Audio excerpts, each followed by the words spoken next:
In an era of 3 strikes and crime crackdowns, a convicted drug peddler isn't likely to get much sympathy for a long prison sentence.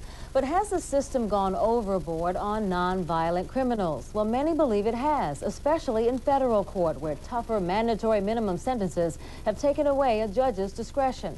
And Night Beat's Anthony Moore offers one case in which justice might have been served better with less. For the first time in nearly 5 years, Christian Martinson is a free man. It's exhilarating. It's wonderful to be able to go out and breathe some fresh air. Martinson was a Grateful Dead groupie with a clean record, caught by federal agents. His crime, arranging for an informant to buy drugs from an LSD dealer. But when Martinson pleaded guilty, the minimum sentence he faced was 10 years. That's because new federal laws require judges to impose certain harsh sentences regardless of the individual circumstances of the crime. John Runfola was Christian's lawyer. Isn't it appropriate that the people who are committing the crimes serve the time? I certainly don't feel that it is. I think that the $32,000 a year it costs to have someone like Christian in a federal prison could be better spent on education.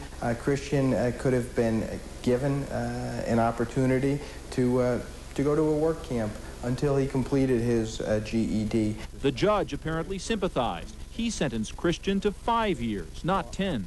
The offense is simply not deserving of the harsh sentence which the law provides, the judge wrote. If I had an opportunity to impose a lesser sentence, I would most surely do so. Prosecutors appealed. Congress, in their wisdom, has seen fit to make penalties that include mandatory minimum sentences. Twice, the Ninth Circuit Court of Appeals overruled Judge Walker and ordered that Martinson serve his full 10 years. It wasn't until Congress created a safety valve for some first-time nonviolent offenders that Martinson was let out. Free just 2 days now, Christian Martinson says Americans need to realize tough minimum sentences are locking up the wrong people for way too long. It makes me sick seeing people walking around the track like me, just nice people who are going to be walking around that track for another 13, 14, 15, 20 years. It's sickening to me. I mean, their lives are over for all practical purposes. I can't see anybody doing that much time and being the same when they get out. Most of all, Martinson hopes it's not too late for him. In San Francisco, Anthony Moore, News Center 4 on the Night Beat.